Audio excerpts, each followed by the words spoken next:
O risco nuclear vai para o espaço, gerando energia na retomada dos projetos espaciais norte-americanos.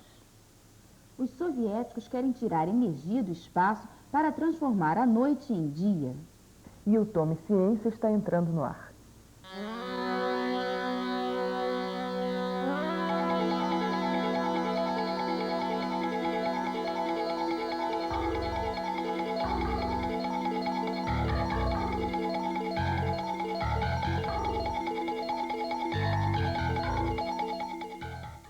A Agência Espacial Norte-Americana anunciou que vai prosseguir com os planos de usar o ônibus espacial para lançar 2 espaçonaves com geradores nucleares de plutônio 238. A análise quanto ao risco para o ambiente, no caso de uma explosão, como ocorreu com a Challenger, ainda vai demorar mais ou menos 19 meses. Mas a NASA já decidiu lançar as cápsulas com o material radioativo em outubro de 89, o que ainda permite um recuo de última hora, certamente com prejuízo incalculável para o projeto. A energia nuclear vai gerar eletricidade para os instrumentos da sonda Ulisses, prevista para fotografar o lado oculto do Sol em 1995. E os soviéticos querem aproveitar um delírio americano para economizar energia e transformar noites em dia. Durante a Guerra do Vietnã, um cientista da NASA propôs lançar no espaço um imenso espelho para refletir constantemente a luz solar e iluminar florestas infestadas de guerrilheiros. A ideia foi abandonada pelos perigos ecológicos que podia causar. Agora os soviéticos querem aproveitar a ideia para poupar energia em regiões árticas, onde no inverno a noite se prolonga por muitos e muitos dias. E a tecnologia espacial parece que vai chegar ao solo, ou melhor dizendo, às estradas. A fábrica de automóveis BMW anunciou esta semana que pretende lançar até o final do século o carro movido a hidrogênio, até então utilizado nas naves espaciais. A maior novidade é que a produção de hidrogênio está sendo desenvolvida a partir da eletricidade gerada pela energia solar. E mais, a partir da água. Mas apesar de usar apenas água e sol, a obtenção do hidrogênio custa ainda 30 vezes mais que os combustíveis comuns. E essa é a luta dos técnicos alemães, viabilizar um automóvel não poluente e que seja mais econômico também. Resta esperar o fim do século para ver se iniciamos essa nova era.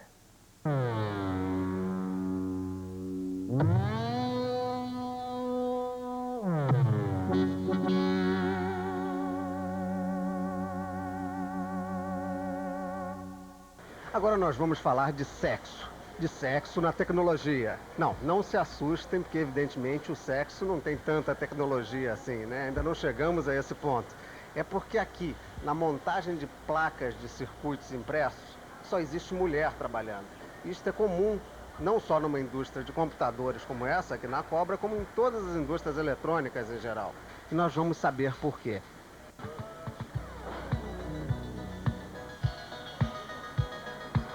São poucos estudos realmente científicos sobre as diferenças entre sexos. Um recente seminário promovido nos Estados Unidos pelo Instituto Nacional do Envelhecimento provou, no entanto, que as mulheres realmente vivem mais que os homens. E não se trata apenas da velha questão de que o homem se expõe mais a acidentes ou a trabalhos extenuantes. Algumas pesquisas ensaiaram a possibilidade de que as mulheres sejam mais resistentes biologicamente, com algumas qualidades específicas e inerentes à própria condição feminina.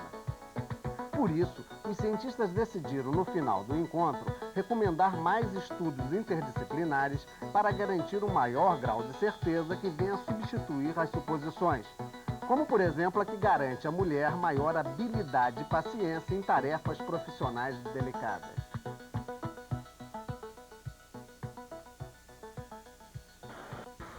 Você é um dos poucos homens trabalhando aqui. Você acha que esse serviço tem a ver com mulher ou o homem pode fazer também? Não, tem para os dois, né? Por que então só tem mulher?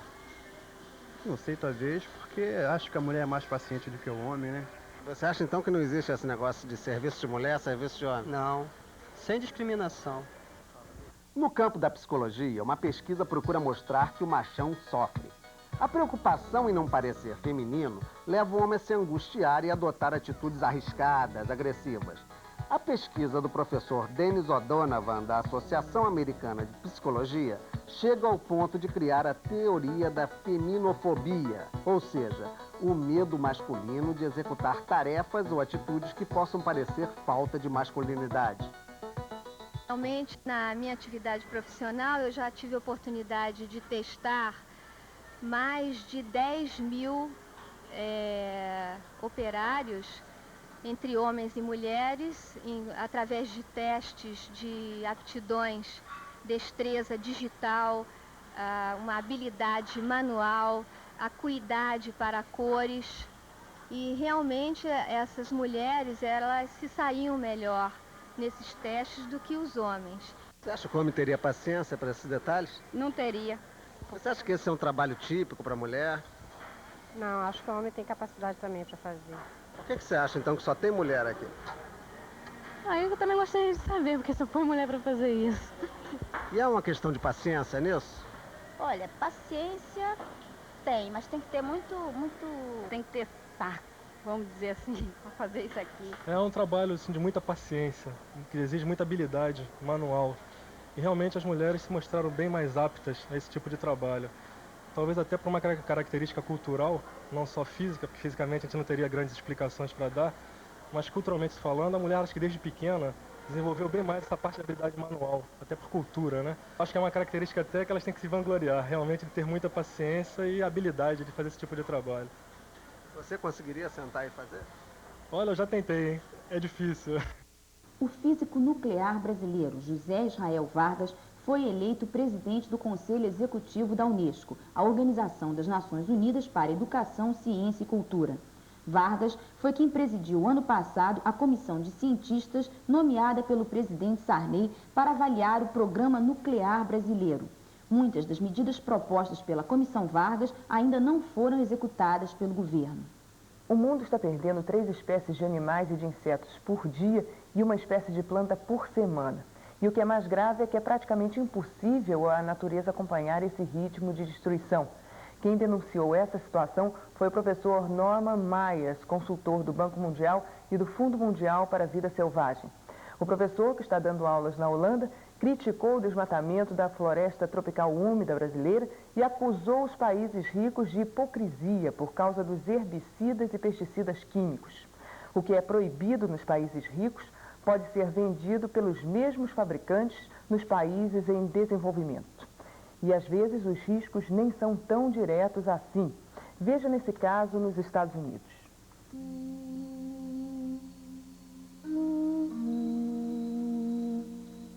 Eles são fortes, nobres, bonitos. São chamados peregrinos, falcões peregrinos.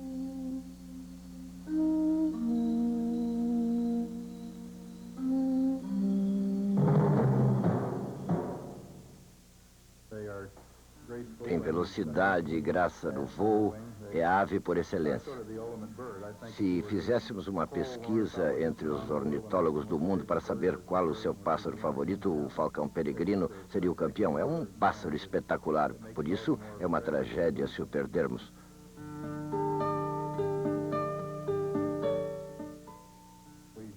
Nós o eliminamos, mas sabemos como recomeçá-los.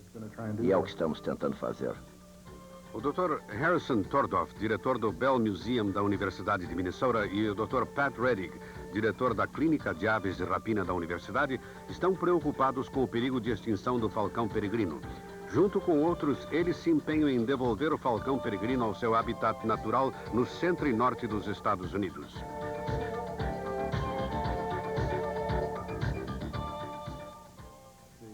Toda a população de falcões a leste das Rochosas e ao sul do Ártico foi eliminada pelo DDT nos anos de 1950.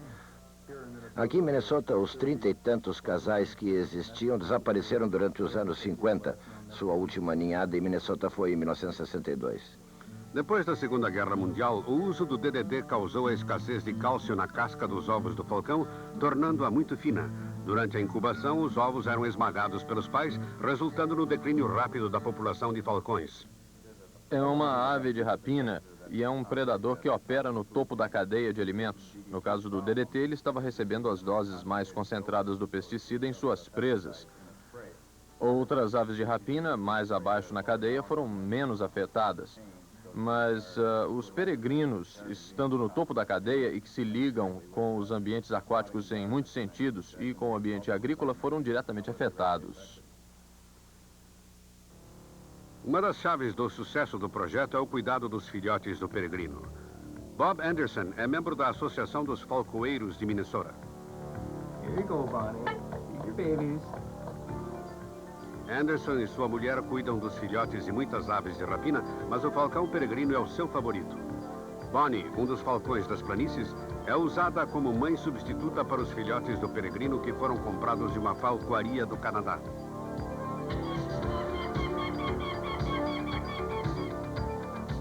Com 4 semanas, os filhotes do peregrino são levados para o local onde serão soltos.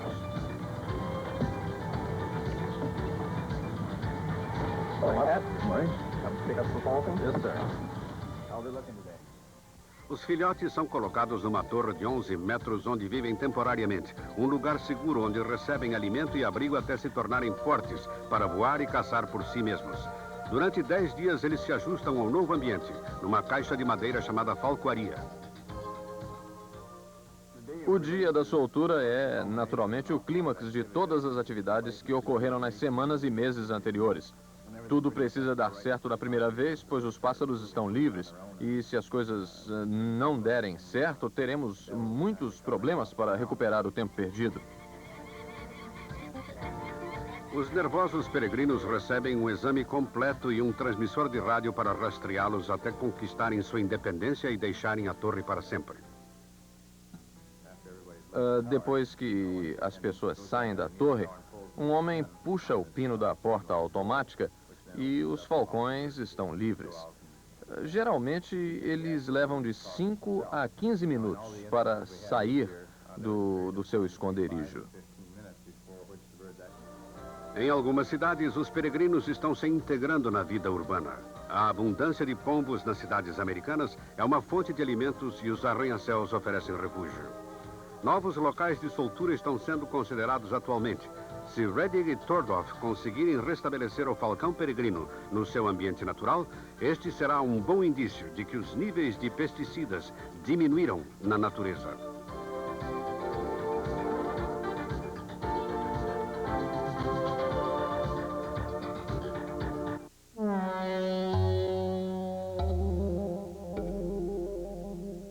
A informática vai ser o prato principal da reunião almoço promovida pela Sociedade dos Usuários de Computadores e Equipamentos Subsidiários nesta segunda-feira no Rio. O ministro da Ciência e Tecnologia, Luiz Henrique Silveira, e José Exil da Veiga, da Secretaria Especial de Informática, vão estar presentes ao meio-dia no restaurante da ADECIF, que fica na Rua do Carmo, 27. Na terça-feira é dia de ciência às 6h30 no Rio. Esta semana, João Célio Brandão fala sobre a comunicação digital, a linguagem dos bytes. Vai ser, como sempre, no Teatro Glauci Rocha, que fica na Avenida Rio Branco. Em Campos, o debate é na quinta, às 8 da noite, no auditório da Escola Técnica Federal. E o tema tem muito a ver com a região, pois trata do desenvolvimento da engenharia offshore e da produção de petróleo. Em Recife, às 6 da tarde da mesma quinta, Fernando Gallenbeck apresenta os novos materiais polímeros, os plásticos e borrachas do futuro. A palestra é no auditório da Biblioteca Pública Estadual. Por falar em polímeros, esse é um dos temas da revista Ciência Hoje, que já está nas bancas cheinha de atrações. Vejam só outras reportagens. Como os índios Dezana, do Alto do Rio Negro, organizam a vida de acordo com os movimentos dos astros e das constelações. As propriedades das plantas amazônicas e um perfil de Antônio Weiss. Vale a pena conferir.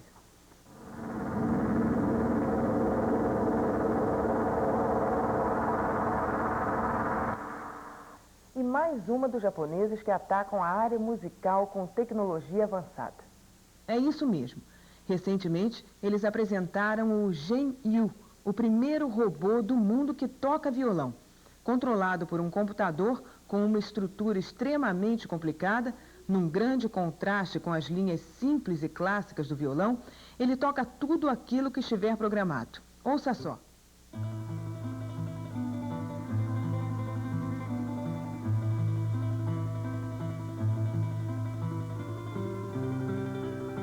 Outros robôs já tocaram música, mas apenas melodias muito simples. Zhen Yu possui um domínio técnico comparável aos grandes violonistas.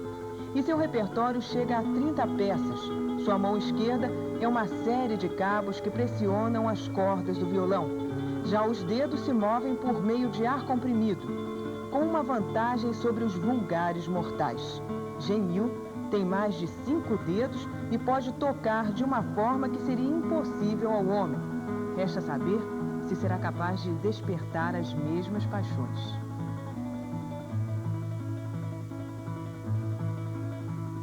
Coisa de japonês, não é? Olha, mas por trás dessa ligação de japonês-tecnologia sofisticada, tem um certo truque, um certo segredo de apropriação dessa tecnologia e do próprio desenvolvimento industrial. O Mauro Arruda, que é presidente do Instituto Nacional de Propriedade Industrial, pode nos explicar essa onda de apropriação tão falada a partir de algumas entrevistas que você andou dando. É possível realmente se aproveitar a tecnologia do exterior para o desenvolvimento brasileiro? Claro que é possível se apropriar e se beneficiar, eu diria que é a melhor palavra, da tecnologia estrangeira. Há diversas formas de se beneficiar da tecnologia estrangeira. A clássica é a importação de tecnologia, né, pelos meios normais, convencionais. A outra forma, muito pouco falada, muito pouco difundida, seria através das informações tecnológicas contidas em documentos de patentes. Quer dizer, a prática nos outros países, nos países mais desenvolvidos, é de se utilizar dessa informação. É uma informação pública, de domínio público, né? É claro que existem regras determinadas por uma convenção internacional em que os nacionais de cada país são obrigados a observar. Quer dizer, não se pode copiar, não se pode utilizar uma informação que esteja patenteada naquele país. Sim, mas não estando patenteada, aquela informação é de domínio público. O nacional daquele país pode utilizar aquela informação da melhor forma. Os Estados Unidos estão agora com a preocupação de evitar que isso ocorra com acordos específicos. Como é que é essa tentativa de restringir isso? É claro, na medida que houve uma diminuição no gap tecnológico dos Estados Unidos para outros países, né? Outros países chegaram próximos ao desenvolvimento tecnológico americano, Japão e Alemanha principalmente. Então os Estados Unidos tentam nesse momento, através de acordos internacionais em setores de tecnologia de ponta, brecar esse acesso à informação, como forma de dificultar ou de aumentar ou de manter pelo menos o gap tecnológico existente entre os Estados Unidos e os outros países do mundo. Mesmo para se aproveitar dessas informações que estão dentro das patentes, é necessário que haja um preparo das empresas. No caso do Brasil, as empresas brasileiras estão preparadas para saber se apropriar desses elementos? Ainda se investe muito pouco em tecnologia no Brasil, né? Nós temos um investimento de 0,6% do PIB em pesquisas no Brasil. Isso é irrisório, isso é até ridículo, comparado com outros países, até mesmo de desenvolvimento semelhante ao nosso, como a Coreia do Sul, que investe 2,5% do seu PIB em pesquisas, né? O Japão investe 3%. Isso tudo falando de um PIB muito maior que o nosso. Mas há empresas nacionais que efetivamente investem, são empresas que exportam. As principais empresas investidoras em tecnologia no Brasil são justamente as empresas que mais exportam. Então, essas empresas se utilizam efetivamente dessas informações, são clientes, vamos chamar assim, do INPI, do Banco de Patentes do INPI. Para terminar, Mauro, é grande a burocracia para quem quiser ir lá consultar esse material? É a coisa mais simples. Quer dizer, nós temos um programa, para você ter uma ideia, que é o Programa de Fornecimento Automático de Informações Tecnológicas. É um ovozinho de Colombo, né? O que o INPI faz? As empresas que participam desse programa, os institutos de pesquisas que participam desse programa, recebem cópias de documentos de patentes à medida que esses documentos cheguem ao banco de patentes do INPI. Então, essas empresas passam a saber hoje o que as suas concorrentes estão fazendo lá fora agora. E acesso aberto a quem quer que seja. O banco de patentes em si do INPI está aberto a quem quer que seja, né? Então, o negócio é usar. O negócio é usar.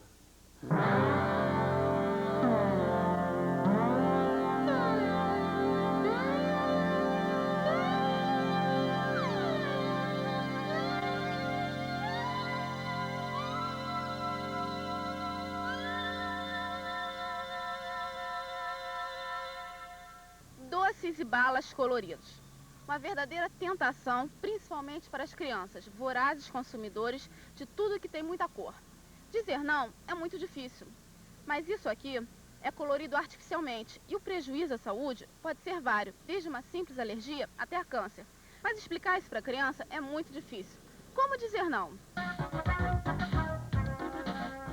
É exatamente para encontrar substitutivos para esses corantes artificiais que sejam inofensivos à saúde do homem que a Embrapa, empresa brasileira de pesquisa agropecuária, vem pesquisando há 8 anos alternativas naturais.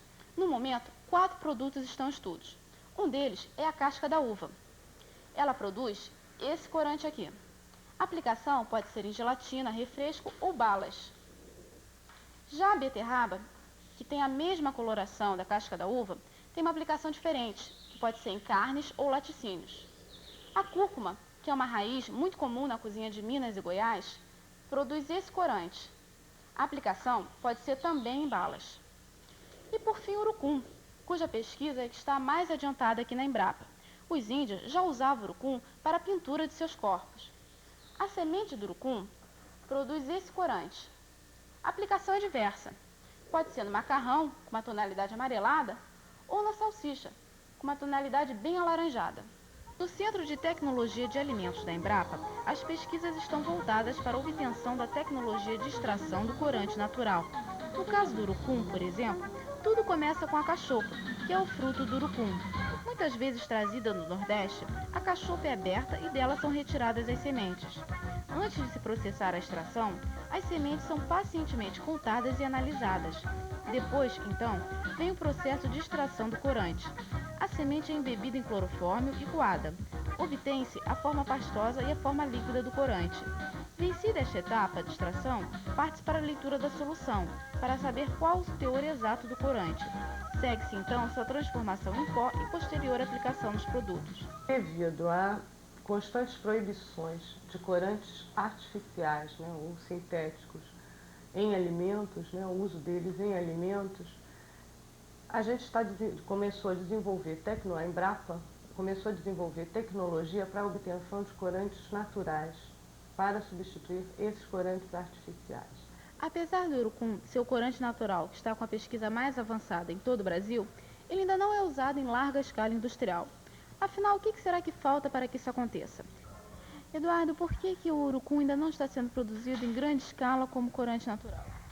Nível de grande escala industrial para a maioria dos produtos que poderiam ser coloridos com a cor do urucum, ainda é necessário não só efetivarmos a transferência dos resultados da pesquisa para a indústria nacional, como também modificarmos a legislação brasileira com relação ao uso de corante, que ainda é permitido o uso do corante sintético no Brasil, e principalmente resolvemos a questão de produção do corante natural, que por ser oriundo de matéria-prima vegetal, nós teremos que implantar toda uma infraestrutura de produção agrícola para produzir o urucum, para depois produzirmos o corante.